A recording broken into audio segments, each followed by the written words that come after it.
Yeah, Nacho Libre. Not fond of this one. And it's hard to say between this and Yours, Mine, and Ours which one I'm less fond of, because they're both not working in similar but different ways, or different but similar ways. Here's the plot.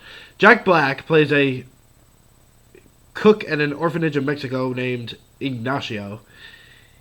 And, well, he cares about the kids, but at the same time wants more than just the life of a plain and simple cook. But then he sees a wrestler getting fame because he's a wrestler, so he decides to become a wrestler, even though it's not appropriate for a man of the cloth. And he also wants to impress a nun who's just started as a teacher at the orphanage or school, and he convinces a street urchin who has impressive skills to become his partner in wrestling, but turns out they really stink at wrestling, so then they decide to try and figure out ways to improve, and, well, so much of this movie I was kind of just wondering what in the heck they were thinking when they wrote any of this. And, the producers of the movie are the producers of the School of Rock. Fair enough. But at the same time, you have the director of Napoleon Dynamite behind this. And obviously this movie does have a lot of the same kind of filmmaking styles that Napoleon Dynamite had, but at the same time, what made Napoleon Dynamite work was the fact that you hadn't really seen that before, and it was being presented in an environment where it felt fitting, it felt appropriate, and even then the shock value still drove the point home and made you interested in what was going on, even though it didn't always add up and make sense, if that makes any sense whatsoever. Also, there's a bit about one of the boys finding out he's a wrestler and wanting to help protect the secret. Everybody talks very monotone, and yeah, I'm really, not to mention, again, the falling in love with the nun and figuring out that he needs to wrestle through God for the children in order to be able to be a good wrestler. Again, I don't know what to make of this movie. This is the second time I've seen this movie, and the first time was years ago when it first came out on DVD. I would give Yours, Mine, and Ours credit for the fact that at least it was comprehensible, that I understood it. This, it's not difficult to understand, but so much of what I'm seeing is like, what's the point? They suck at wrestling. They're constantly losing. It's not until, because one of the wrestlers gets injured that he alone gets the chance to fight the main wrestler in order to become the champion.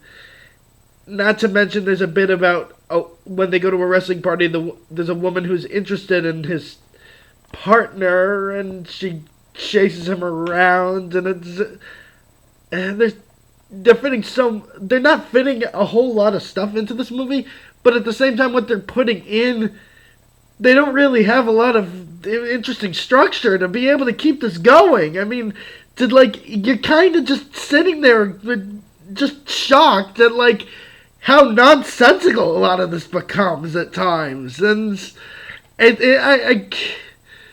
there's a couple funny moments, I suppose, because Jack Black is just one of those guys who, has so much energy. He does what he can with the role, even though it's bizarre.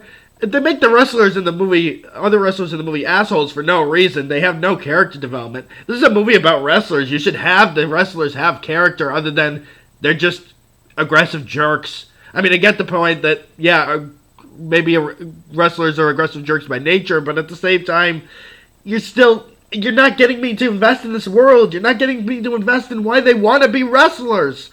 I can't figure it out.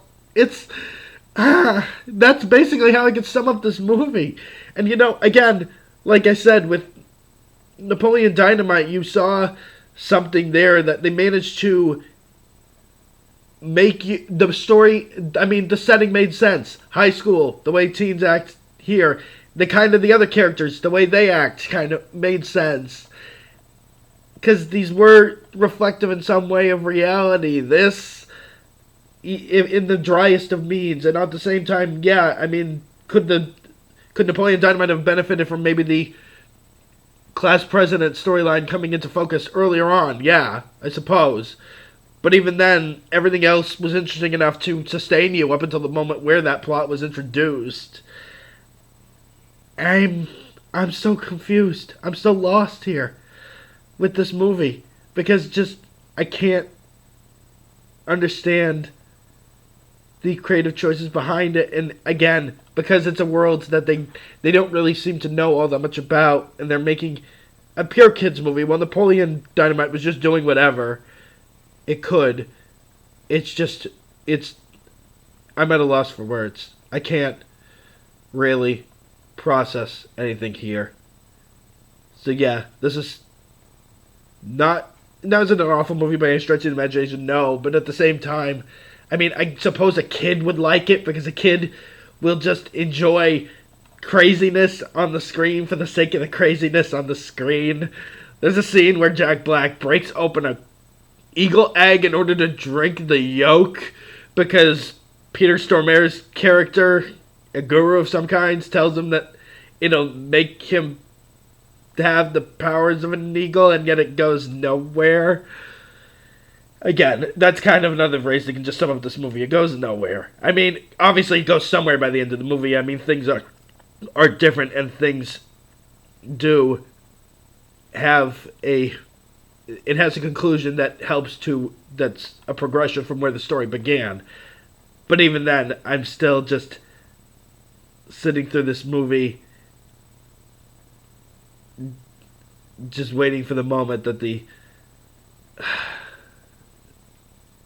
I can comprehend and be able to relate to what I'm seeing, and I can't. I just can't. Again, you like Jack Black and you want to watch it for just him, that's another reason to watch it. But this is a film that I think wouldn't last 10 rounds in the ring at all.